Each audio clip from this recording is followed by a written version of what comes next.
Hi, everybody, and welcome back to the Bookly podcast. I'm really excited to be doing a video episode again. Um, I have a lot of fun doing these, and as I had mentioned on the audio episodes of the podcast, um, I have been reading Zodiac Academy, so I wanted to give you guys an update. I'm still on book seven. Book seven's been a little slower going for me. I don't know why. I don't know, this one, I just haven't torn through this one the way I've torn through the other ones. So here we are. We're on book seven. And if you guys have seen my Instagram page, I've been bookmarking when I get to every book and saying, hey, I'm on this book now, and like a little thought about it, or a little caption with my thoughts about it. And I actually really started out by hating this series. I'd never really done a bully romance before. I'd never really read one before. So I was a little, I guess we could say, shocked when I started reading it and I saw just how mean the guys were to the twins.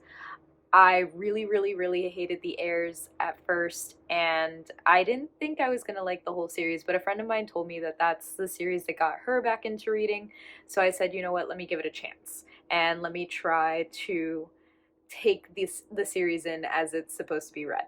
So I got past the aversion started really kind of ebbing away for me somewhere probably around book four.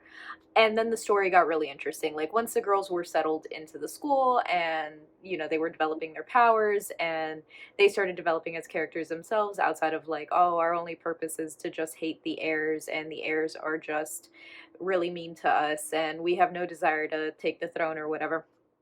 Once the bigger picture, bigger evil revealed itself in the series, I felt a lot more compelled to keep reading. And then, books four, five, and six were just, I think I read them, gosh, I think it was like the span of like 2 weeks that I just boom, boom, boom, boom, boom went through them and had to keep reading it. So now we're on book seven. I have to say that of the fantasy, like romantasy, if we shall, books I've read this year, this one really is kind of different than everything else I've read. Again, like I said, I've never read like a bully romance, but I've also never read, well, I guess I can say that like another criticism I had at the beginning of the series is that some of the names were too on the nose. Like there was one professor who was a fire professor, and the professor's name was literally something to do with fire. I thought things were a little too on the nose. I take that back now. As the story has opened up, there really has been a lot of attention to detail. There are a few like loops and like jumps in logic that you have to take reading the stories, and sometimes with the magic sometimes I'm like, well, if the nymphs can immobilize your magic when they're too close to a fae but they're still doing some stuff, or like there's just some leaps in logic, but that's pretty common for any very long book series. It's just going to happen, I feel like, simply because, well, there's just a whole world to remember. So some leaps in logic are just going to happen. Some little details are going to get overlooked. That being said, I have to say, and I can't believe I'm saying this, the heir's character development to this point so far is really, really enjoyable. I really liked once Tori started getting involved with Darius and Caleb more. I really like seeing how, and once we started getting like the Max chapters in and seeing how their inner workings kind of started, like what their little world is in their head, it really became more enjoyable for me, just because, and my friend warned me of this. She's like, well, you'll start getting points of views from the guys and you'll see that they're not all bad. And I'm like, okay, sure, because at that point I was only on the first book and I was talking mad shit, to be honest with you. I was like, why would you have me read this? They're so annoying. I really don't like I thought it was like their treatment of the twins in the first book. I thought it was really excessive. Like I thought, this is borderline no, it wasn't borderline harassment. It was harassment. And it was just a little too much for me. Like I thought it was a little too violent. But once I started getting the points of views from them, with the exception of Darius, like I think the other heirs came around a lot faster. Caleb specifically, he really grew on me very quickly. Max, as annoying as he is, really came around. Seth was the super surprising one, and like his whole transformation. So that's where I'm at with the series now. That being said, the seventh book where I'm at right now, without giving away too much, they have left Zodiac at this point, not by choice, but because they are basically outlaws on campus, and they're hiding out in like this rebel base that Geraldine's dad has been running and just has, and somehow Lionel's ex-wife, who they faked her death, well, I guess that was a spoiler. Oops. Well, Lionel's ex-wife Catalina and Darius's mom is now with him and is there and is living her best little rebel life. Either way, I'm feeling like this book is just a little more slow going. I like the detail and the world building that has brought into this book because we're starting to get to see locations outside of the academy, whereas before this book, really the majority of the books took place in either the one of the palaces at the Acrux Manor or on Academy grounds for the most part. There are exceptions to that where they'd go to a different place, but I like that we're getting to explore the world of Solaria in this book. Caleb meets his mom in like a far off desert in the middle of the continent that he's not even sure is still in Solaria, and the girls go off to the Palace of Souls, or the Palace of Flames, I think it was, to train with the Phoenix spirits. So I really am enjoying the world building, and I'm enjoying this book while the stakes are so high. Like I feel like in every single one of these books the stakes have just been so high, and like many fantasy books, the first, I'd say, two-thirds of the book, really nothing happens. We know that there's this big impending thing that is going to happen. But for the first two-thirds of the book, it's like, okay, this little thing happened, now we got to deal with this. Oh, this next thing happened, now we got to deal with this. Okay, we're getting closer to like the big thing. And then boom, the last third of the book is just so filled with details, an epic battle, and all the bad happens basically, and then we start the next book with the bad happening, the fallout of the bad happening, dealing with the bad that's happened from the last book. This book felt a little bit different in that we know that the main goal is to get Lionel off the throne and get the girls, or well, depending on how you see it, if you're a royalist or you're for the heirs, get the rightful monarch on the throne basically, and destroy Daddy Acrux. So, but the stakes don't feel as high in this book. The stakes, I know something's going to happen at the end of the book, but it feels kind of just like we're kind of moseying around, we're gathering our bearings in this book. I'm also a little concerned because given where this book is going and where book 6 left off, I'm not exactly sure how they're going to squeeze 2 more books out of it. And just like many fantasy series, the books have gotten longer as the series goes on. So, if we're going in like a Throne of Glass direction here, I mean, Kingdom of Ash was basically 1,000 pages, all said and done.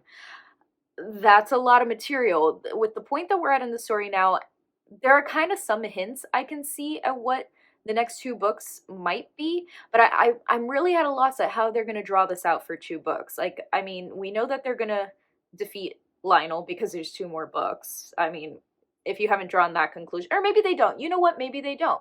Maybe they don't. Maybe they fail. I shouldn't jump to conclusions. I'm so used to everything kind of being a happy ending because of the authors I've read.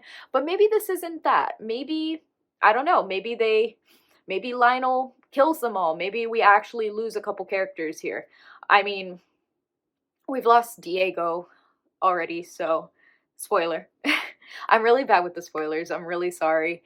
So if you haven't read these, this might not be the video for you. If you're interested in reading them and don't care about my little spoilers, because you don't, I'm also really bad about saying where they are in the series and what book they belong to, this may be the video for you to see if you're interested in this. That being said, I know book 9 hasn't come out either, and I didn't know this until I started going online and I started talking to people about the book. and posting on my social media that I was reading it, and someone very kindly let me know, hey, the last book isn't out yet, but there's a ton of like novellas and little short stories that go along with the series to keep you entertained in the meantime. So I have plenty of reading material, and luckily the last book comes out this month. It comes out on April 23rd. So I definitely have that marked in my calendar. So my main concerns for this series, if you don't like bully romances, this may not be the book series for you because it starts out very, very, very bullyish, and it eventually turns into a true romance. It's very spicy, so by the time you get to like book 7, it is extremely spicy. So if that's not for you, this is not the series for you. If you get uncomfortable for that, by that, this is not the series for you. Um, that being said, like it's a sound fantasy book.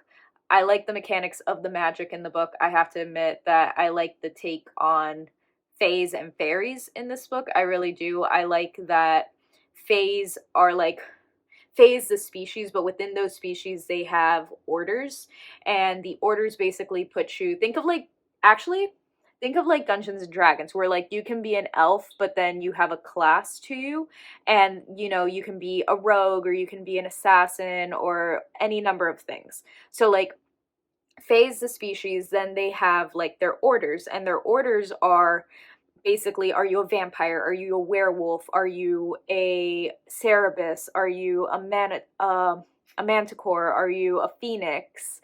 And I kind of like that because they have their elemental magic, which is very traditional for fae and fairies. So, you know, you're gifted with one of the 4 elements, or in the case of the Vegas, you are gifted with all 4 elements, and you can possess air, water, earth, and fire. Then, in addition to that, your order form gives you additional magic. So if you're a phoenix, well, what do phoenixes do? They rise from the ashes and they're firebirds. If you're a werewolf, obviously, you shift into a werewolf and your magic is regenerated by the moon. If you're a dragon, I think this is really funny, dragons have to hoard treasure to get their powers. So there's a lot of funny scenes of Darius running around and freaking out over gold coins and like dripped out in crowns and chains and rings and all that. I just think it's really funny. Overall, I would say I will probably reread this series. And I'm saying that without reading the last 2 books. I genuinely enjoyed it. Like it's really good. It is really sound writing. Um at this point, I'd probably give the series a 3.5 out of 5 if I was rating it, simply because I really did not like the first few books. I thought it was a little much. I thought it was really abusive towards the twins, and I couldn't really let go of that. I understood why all of that happened as I read further along, but it made me actually a little uncomfortable reading the first few books. And that being said, once we got past all that, I really started enjoying it. I've devoured these books. I wish my husband was here so he could vouch for that. I have just torn through this series, and I really can't wait to get through the last 2 books and all the little short stories. So there will be an update when I finish the series, or maybe after this book. I don't know. I haven't decided yet how often I want to do it. But there will be an update when I either finish the book or finish the series, to let you know my final thoughts. And it could be like very easily end up being one of my best series that I've read this year. So we shall see. That being said, if you haven't checked out the Zodiac Academy, you really should. And please keep following along.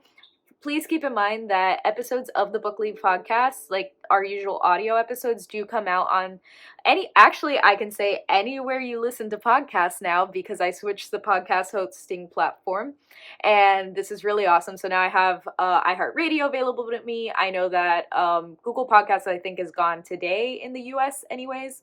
So that's not being supported anymore. So that is gone now. And well, either way, anywhere you can listen to your podcast, I transferred the hosting service to Acast, so it's available everywhere, and of course Spotify and Apple Music. And we will be doing more episodes like this. Video format is coming back because we are almost done with Throne of Glass on the regular episodes of the Bookly podcast. So as you know, between books, we do little bonus episodes and stuff like that. So we're going to be having more video episodes, more bonus content, and maybe by that time I'll wrap up the Zodiac Academy and we'll wind that into all of this.